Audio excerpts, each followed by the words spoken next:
کردار سے پھیلا ہے، نبی کے اخلاق سے پھیلا ہے۔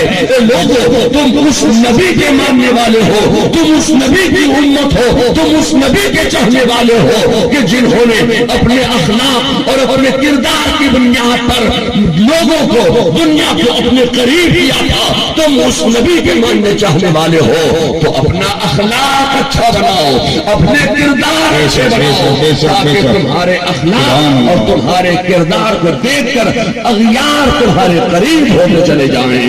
تو لوگوں میں آپ سے کہنا چاہتا ہوں کہ حضرت عمر نے مصطفیٰ کا صرف چہرہ دیکھا تھا اور دامن اسلام میں آ گئے۔ یہ میرے مصطفیٰ کا کمال ہے۔ اے لوگوں آج میں آپ سے کہنا چاہتا ہوں کہ یہ ہمارا ملک ہندوستان جو ہے یہ مختلف پھولوں کا ایک گلدستہ ہے۔ گلدستے میں ہر طرح کے پھول لگے ہوئے ہیں، گلاب بھی ہے، چمیلی بھی ہے، یاسمین بھی ہے، نسترن بھی ہے، ہر طرح کے پھول اس گلدستے میں ہے۔ لوگوں جب تک اس گلدستے سے جڑے رہو گے نہ چائنا تمہارا کچھ بگاڑ سکتا ہے، نہ پاکستان تمہارا کچھ بگاڑ سکتا ہے، نہ طالبان تمہارا کچھ بگاڑ سکتا ہے۔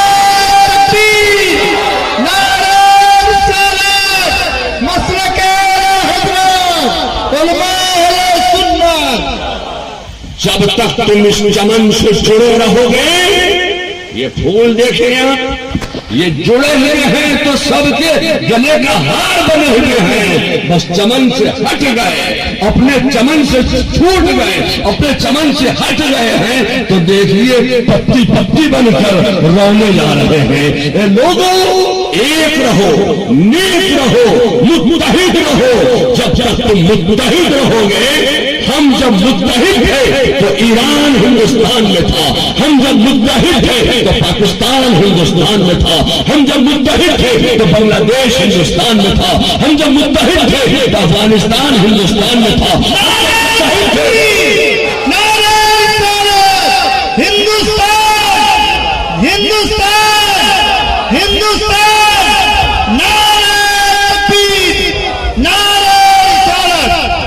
ہم جب متحد تھے تو سنگاپور ہندوستان میں تھا، ہم جب متحد تھے تو سہولان بھارت ورش میں تھا، ہم جب تو اتنا بڑا ہندوستان تھا۔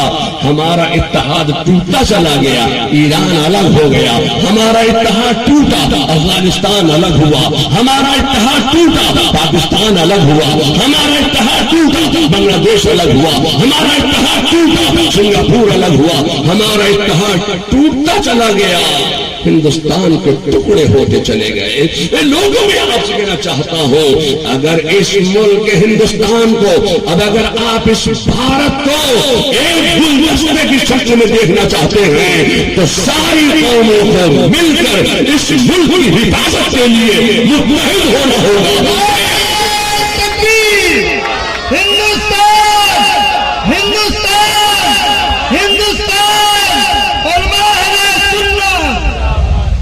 میں آپ سے کہنا چاہتا ہوں کہ ہمیں اسلام دھرم پسند ہے، ہمیں مذہب اسلام مبارک۔ آپ کو ہندو دھرم پسند ہے، آپ کو ہندو دھرم مبارک۔ آپ کو سکھ دھرم پسند ہے، ہم سکھ دھرم کا بھی احترام کرتے ہیں۔ ہمارے نبی نے فرمایا ہے کہ کسی کے دھرم کو برا نہ کہو اور کسی کے دھرم کے پیشوا کو برا نہ کہو۔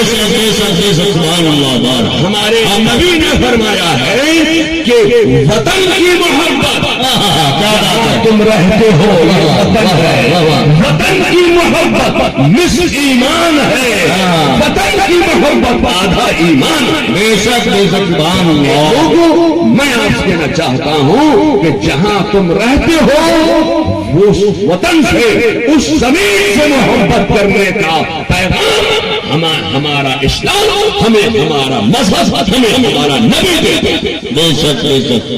میں آپ سے کہنا چاہتا ہوں کہ ہمارے یہاں وہ ہر 5 نمازوں میں وضو کرنے کا حکم دیا ہے، کہ آپ وضو کریں بغیر وضو کا مطلب کیا ہے؟ یہاں تک گٹوں تک ہاتھ دھو لینا، منہ میں کلی کر لینا، ناک کو صاف کر لینا، ناک میں پانی چڑھا لینا اور چہرہ دھو لینا، سر کا مسا کر لینا، پاؤں دھو لینا، یہی تو وضو ہے۔ اب اس وضو میں کتنا پانی خرچہ کر سکتے ہیں؟ کوئی 1 لوٹا خرچ کرتا ہے، کوئی 2 لوٹے خرچ کرتا ہے پانی، اس سے زیادہ پانی استعمال نہیں ہوتا ہے وضو میں۔ میں آپ سے کہنا چاہتا ہوں کہ ہمارے نبی نے ارشاد فرمایا ہے کہ اگر تم ایک سمندر کے کنارے بیٹھ کر وضو کر رہے ہو، اگر تم چشمہ سیال کے کنارے بیٹھ کر وضو کر رہے ہو، اگر تم دریا کے کنارے بیٹھ کر بھی وضو کر رہے ہو، تو اتنا ہی پانی خرچ کرنا، اتنا ہی پانی استعمال کرنا جتنا پانی تم اپنے گھر میں وضو کے لیے استعمال کر رہے ہو۔ تو میں آپ کو کہنا چاہتا ہوں کہ جس نبی نے زیادہ پانی بہانے پر جو ہے وہ مواخذے کی تلقین فرمائی ہے، جو نبی ہمیں زیادہ پانی بہانے کی اجازت نہیں دیتا ہے، وہ نبی کسی کا خون بہانے کی اجازت کیسے دیتا ہے؟ اس لیے اے لوگوں، چونکہ آج ہمارے یہاں اس وقت جو ہے وہ سکھ حضرات بھی موجود ہیں، ہندو بھائی بھی ہمارے موجود ہیں، میں ان کے لیے یہ بات بول رہا ہوں کہ جب تک ہم رہیں گے ہندوستان رہے گا، ہاں سے ہندو ہاں سے مسلم، جب تک ہم رہیں گے، جب تک ہمارے اندر اتحاد رہے گا، اتفاق رہے گا، محبت رہے گی، محبت رہے گی، خلوص رہے گا، چاہت رہے گی، الفت رہے گی، ایک دوسرے کے دکھ درد میں شامل ہونے کا جذبہ رہے گا، اس وقت تک اس ملک کی طرف کوئی ٹیڑھی آنکھ کر کے نہیں دیکھ سکتا ہے۔ اور اگر ہم ٹوٹ گئے،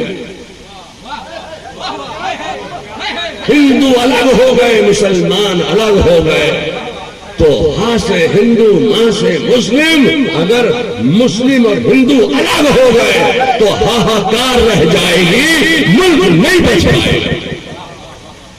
یہ ملک جو ہے ہمارا ہے، اس ملک کی حفاظت کے لیے اس ملک کے سکھوں نے، مسلمانوں نے، آدیواسیوں نے، ہندوؤں نے اپنا لہو دیا۔ اس ملک کی حفاظت کے لیے ہمیں اور آپ کو سب کو ایک ہونا ہوگا۔ اسی لیے اس شہر کیمور کی ترقی کے لیے اور اس شہر کیمور کی طرف کسی کی آنکھ نہ اٹھے، شاہد بھائی نے اتحاد اور اتفاق اور محبت کا مظاہرہ کرتے ہوئے 100 گاڑیاں، 100 واہن، 100 موٹر کار، 100 ایمبولینس دینے کے لیے انہوں نے مجھ سے کہا کہ ہم نگر نگم کو، کیمور نگر نگم کو ہم 100 گاڑیاں دے رہے ہیں۔ ماشاء اللہ، سبحان اللہ۔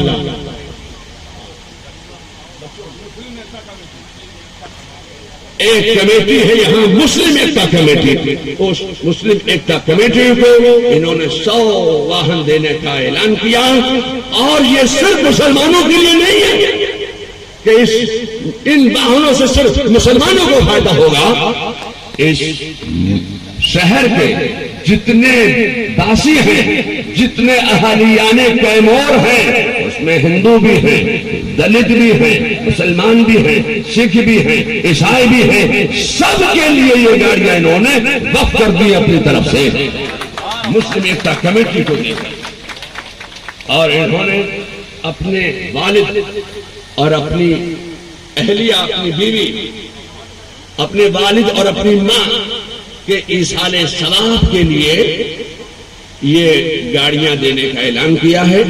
ہم آپ سے کہنا چاہتے ہیں، اچھا اب جو کہہ دیا وہ کہہ دیا، اب میں آپ سے کہنا چاہتا ہوں، کیونکہ مجھے جو کہا تھا وہ کہہ دیا میں آپ سے کہنا چاہتا ہوں کہ ہمارے نبی نے یہ ہمیں حکم دیا ہے کہ اگر تمہارا پڑوسی بھوکا سو جائے تمہارا پڑوسی، یہ نہیں کہا گیا کہ ہندو پڑوسی ہو تو مت دیکھنا، مسلمان پڑوسی ہو کبھی اسی کو دیکھنا۔ 40 گھر آگے اور 40 گھر پیچھے تک تمہارا پڑوس ہے، اس میں ہندو بھی ہو سکتے ہیں، سکھ بھی ہو سکتے ہیں، عیسائی بھی ہو سکتے ہیں، مسلمان بھی ہو سکتے ہیں۔ تو تمہارے گھر میں چولہا جل رہا ہے اور تمہارے پڑوسی گھر میں چولہا نہ جلے، اگر ایسا ہو گیا تو مواخذہ اس مسلمان سے ہوگا کہ جس کے پڑوسوں کے گھر میں چولہا نہیں جلا۔ کھانا کھلانا یہ بہت بڑا کار خیر ہے، یہ بہت بڑے ثواب کی چیز ہے۔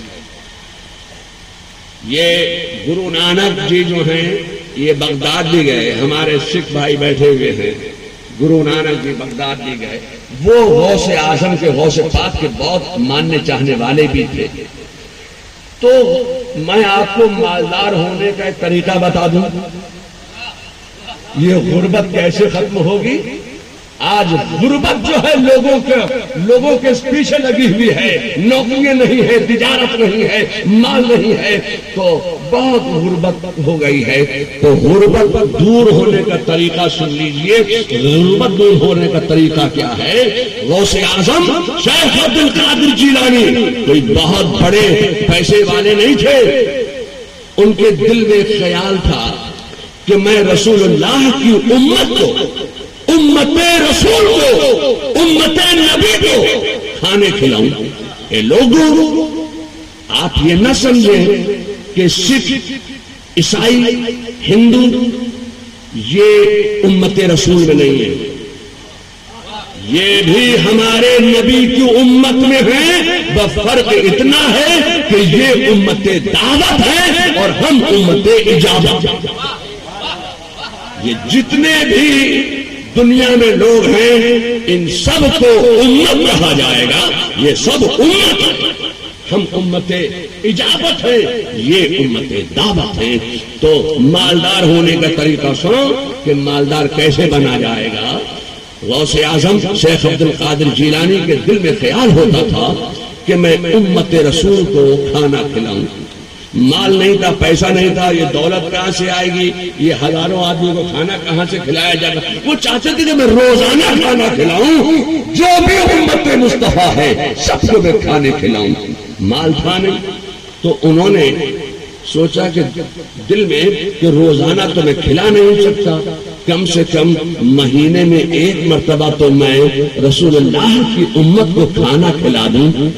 تو انہوں نے تمام بغداد کے تمام باسیوں کو اکٹھا کیا، جمع کیا، کھانا پکوایا، کھانا کھلایا، سب کو کھانے کھلائے، مسافروں کو کھانے کھلائے، مہاجروں کو کھانا کھلایا، مسلمانوں کو کھانا کھلایا، جتنے لوگ اس وقت بغداد میں رہے ہوں سب کو انہوں نے کھانا کھلایا۔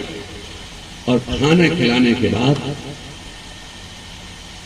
ایک دن کھانا کھلایا، اللہ تعالیٰ کو شیخ عبد القادر جیلانی کا یہ غریبوں کو، مسکینوں کو، یتیموں کو، بیواؤں کو، بے سہارا لوگوں کو، مسافروں کو، قرابت داروں کو، اپنے رشتہ داروں کو، نیکوکاروں کو، تمام بغداد والوں کو، تمام امت مصطفیٰ کو کھانا کھلانا اللہ کو اتنا پسند آیا، اتنا پسند آیا کہ اللہ نے ان کو ایسی برکت عطا فرمائی، ایسی برکت عطا فرمائی کہ وہ ہر مہینہ، ہر روز، ہر مہینے کی اس تاریخ کو کھانا کھلانے لگے۔ اور جب ان کے پاس مال بڑھا، دولت بڑھی، ان کی تجارت بڑھی، تو وہ روزانہ کھانا کھلاتے رہے۔ اس دور سے آج تک غوث اعظم کا لنگر کھانا جو ہے کبھی بند نہیں ہوا ہے۔ تقریباً 850 سال ہو گئے ہیں، آج تک ان کا لنگر کھانا، ان کا دسترخوان بند نہیں ہوا ہے۔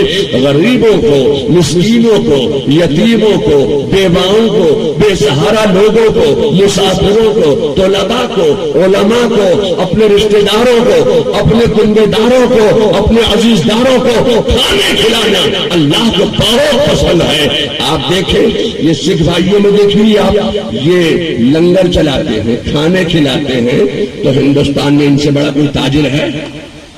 آپ بتائیے، ان سے بڑا کوئی تاجر ہے ہندوستان میں؟ جب سیدنا شیخ عبد القادر جیلانی نے امت مصطفیٰ کو کھانے کھلائے، اللہ تعالیٰ نے ان کو ایسی برکت عطا فرمائی، ایسی برکت عطا فرمائی، ایسی برکت عطا فرمائی کہ عراق میں ان سے بڑا کوئی تاجر نہیں تھا، ان سے بڑا کوئی بزنس مین نہیں تھا۔ نعرہ تکبیر، نعرہ تکبیر، نعرہ رسالہ۔ اپنا بھی خیال رکھو، اپنے پڑوسیوں کا بھی خیال رکھو، اپنے رشتہ داروں کا بھی خیال رکھو، دل بڑا رکھو۔ اللہ تعالیٰ کو یہ بہت پسند ہے۔ ہم کسی دھرم کے کسی پیشوا کی شان میں کبھی کوئی ایک لفظ بھی ادا نہیں کر سکتے، اس لیے کہ ہمارے نبی نے فرمایا ہے کسی کے دھرم کی میں کوئی برائی نہ نکالو۔